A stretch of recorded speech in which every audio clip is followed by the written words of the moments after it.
Dándole continuidad a la unidad 2, donde estamos abordando el átomo, vimos en el video anterior todo el tema de lo que fue el desarrollo de los modelos atómicos, lo que vimos el concepto de las partículas fundamentales y el tema de los núclidos, isótopos, isóbaros, isótonos, y terminamos viendo el concepto de porcentaje de abundancia isotópica. El día de hoy abordaremos el concepto de masa atómica. ¿Qué es esto de la masa atómica? No tenemos a la fecha una balanza tal que pudiese tener la capacidad de poder medir la masa de un átomo. Eso es así como un poquito imposible de hacerlo. Entonces hemos utilizado para obtener las masas de los elementos atómicos unas cantidades de referencia. Por mucho tiempo hubo una discusión sobre quién podría ser el representante de la masa atómica, sobre el cual también pudiésemos obtener las comparaciones del resto de los elementos. Se obtuvo, y por muchos años, la masa atómica fue la del elemento más abundante, que era el oxígeno. Los científicos estaban de acuerdo que el oxígeno en el aire puede ser un elemento muy abundante, vital para la vida. Sin embargo, en el caminar del tiempo se vio que este es un elemento que por ser un gas es un poquito complicado de trabajarlo. Entonces hubo una discusión entre físicos y químicos sobre cuál debería de ser el verdadero patrón de referencia para el concepto de masa atómica. Entonces fue así como tanto físicos y químicos llegamos todos a un acuerdo. Y allá en el año de 1961, la Unión Internacional de Química Pura y Aplicada, que es la UPAC, llegamos a un acuerdo que la masa atómica iba a ser la masa del isótopo más abundante del carbono 12, o del carbono, que es el isótopo del carbono 12. Entonces fue así como se definió que la masa atómica del resto de los elementos químicos se iba a comparar contra la masa que tenía el isótopo carbono 12. Y se estableció entonces que el carbono 12 tiene una masa atómica igual a 12 unidades de masa atómica. Esto es lo que significa la abreviación UMA. UMA es unidad de masa atómica. Y entonces la masa patrón que tenemos a la fecha es la masa del isótopo del carbono 12. Entonces todo el resto de los elementos químicos lo vamos a comparar con respecto a esta masa patrón. Por supuesto, como seres humanos es un poquito complicado pensar en UMAS. Casi todos siempre pensamos en gramos, libras, kilogramos, que son las medidas convencionales para la masa.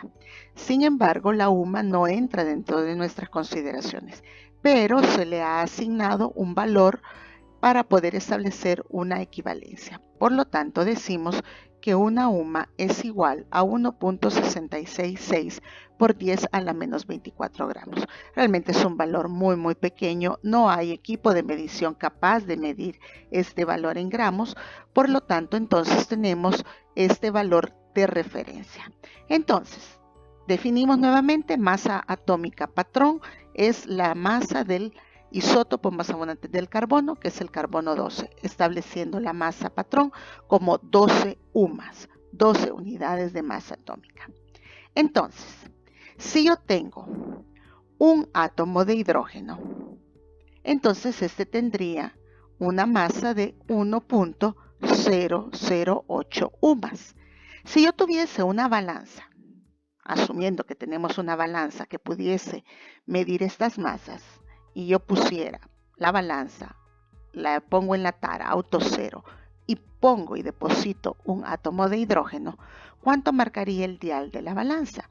Marcaría 1.008 UMAS, que es la masa de un átomo de hidrógeno. Si yo pongo otro átomo de hidrógeno, es decir, que tengo dos átomos de hidrógeno, entonces tendría una masa de 1.008 UMAS. Por dos átomos, entonces tendríamos un total de 2.016 UMAS. ¿Qué pasa si pusiera tres átomos de hidrógeno? Entonces tendría que la masa total sería 1.008 UMAS por 3 con un total de 3.024 UMAS. Y así sucesivamente. yo podría ir viendo el incremento de las UMAS correspondiente a los diferentes átomos. ¿Qué pasaría si yo dejara de agregarle en 6.023 por 10 a la 23 átomos? ¿Cuál es la masa que marcaría ahí? Tendríamos la masa total de 1.008 UMAS multiplicado por el número 6.023 por 10 a la 23. El total que marcaría esa balanza sería de 6.07118 por 10 a la 23 UMAS, que sería la masa total de esa cantidad de átomos de hidrógeno. Ahora, como dije anteriormente, pensar en UMAS es un poco complicado. ¿Cuánto es eso en gramos?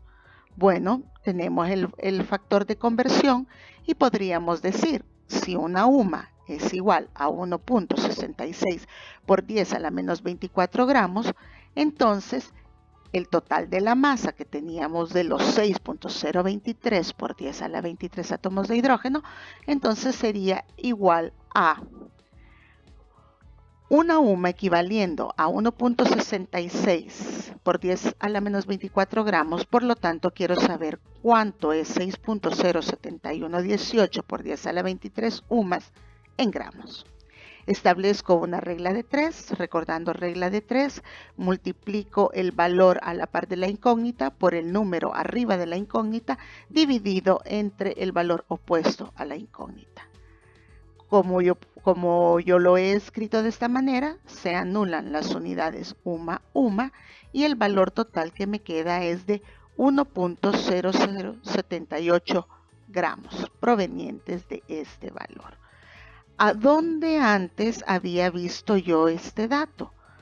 Si yo redondeo o aproximo este valor, es igual a 1.008 gramos. Pero este valor antes veíamos que era la masa de un átomo de hidrógeno, pero el valor era en UMAS, es decir, un átomo de hidrógeno tiene una masa de 1.008 UMAS, pero 6.023 por 10 a la 23 átomos tienen una masa de 1.008 gramos. Por lo tanto, al pesar 6.023 por 10 a la 23 átomos de hidrógeno, tengo una masa de 1.008 gramos. Es decir, en 1.008 gramos hay 6.023 por 10 a la 23 átomos o unidades de hidrógeno. Este número, que en química es el número mágico, es lo que nosotros conocemos como el número de Avogadro. Y esto aplica igual para todos los elementos químicos.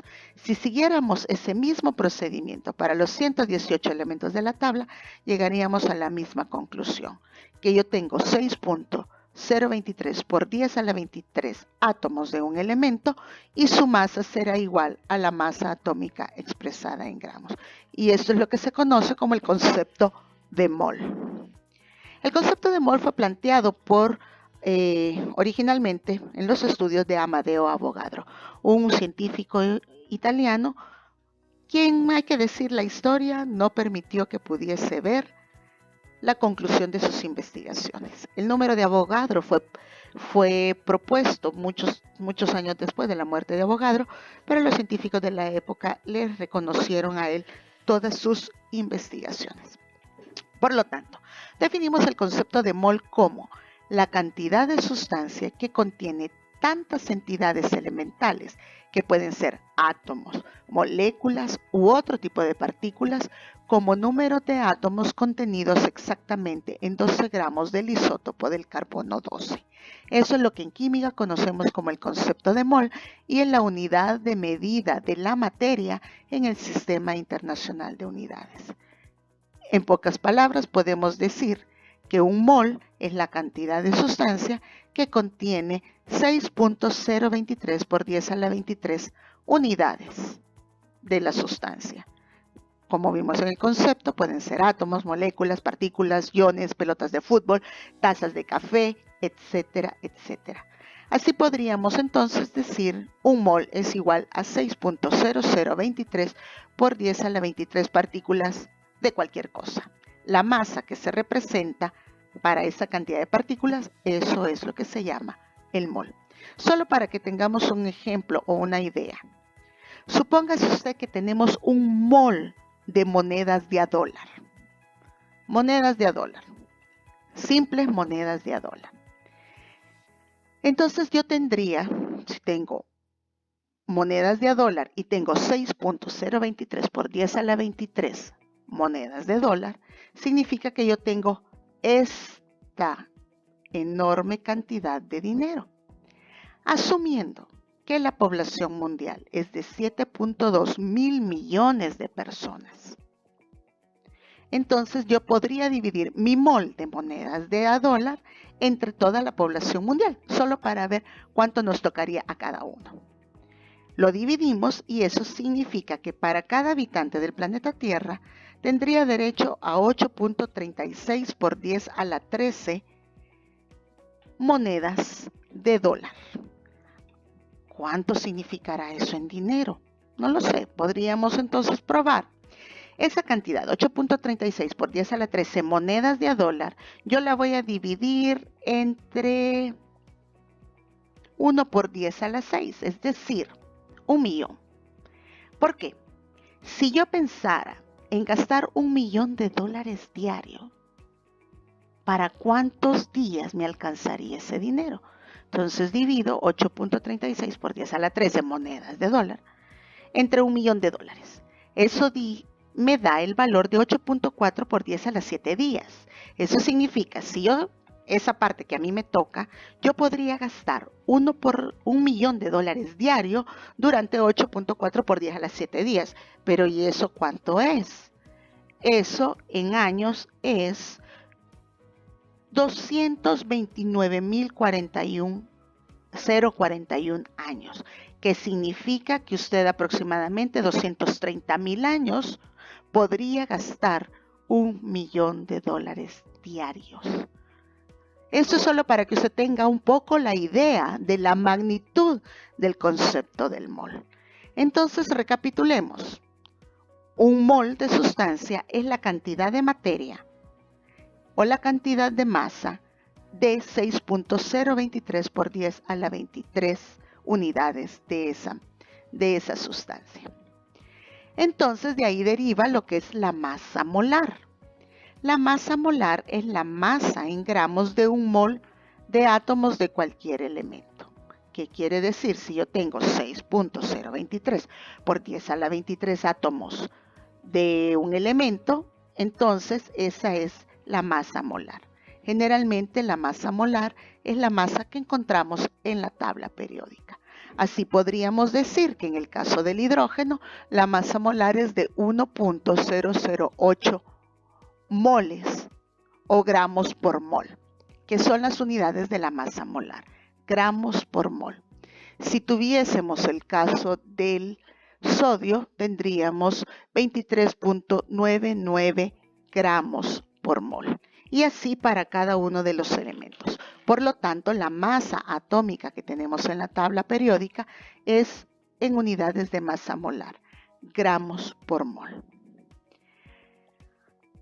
Los ejercicios de este tipo del concepto de mol realmente son muy sencillos. Es importante que tengamos claro el concepto de mol. Veamos en este ejercicio cuál es la masa en gramos de 0.75 moles de átomos de cobalto. ¿Cuántos átomos hay en esa cantidad de moles? Veamos la resolución. Me dicen, en un mol de cobalto, esto es por concepto de mol. Sabemos que en un mol de cobalto representa la masa atómica que está en la tabla periódica. Entonces un mol de cobalto tiene 58.93.3 gramos. Mi pregunta al ejercicio es, ¿cuántos gramos hay en 0.75 moles de cobalto? Establezco una regla de 3. El número al lado de la incógnita multiplicado por el valor arriba de la incógnita dividido entre el opuesto a la incógnita. Entonces establezco que la cantidad en gramos que corresponde a 0.75 moles es igual a 44.1998 gramos de cobalto. Volvemos al ejercicio y me preguntaban también cuántos átomos hay en esa misma cantidad de moles.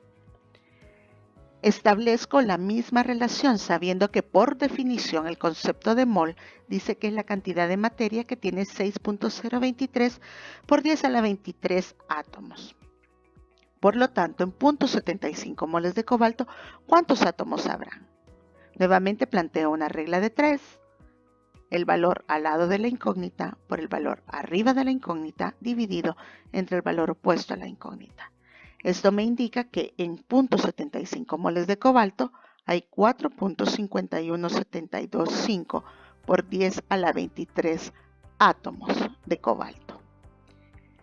Estos ejercicios no representan una dificultad matemática, sino que es importante que tengamos claro la definición del concepto de mol. Recordemos, un mol de una sustancia es la cantidad de materia que hay en 6.023 por 10 a la 23 unidades de esa materia. Así es como les dejamos también 2 ejercicios más. Bueno, 3 ejercicios para que ustedes los puedan resolver y podamos entonces hacer cualquier ejercicio que corresponda a este tipo de concepto de mol. Bueno, con eso terminamos la unidad 2 del tema del átomo o la iniciación del tema del átomo. Posteriormente pasaremos a ver el tema del modelo actual del átomo. Muchas gracias y hasta la próxima.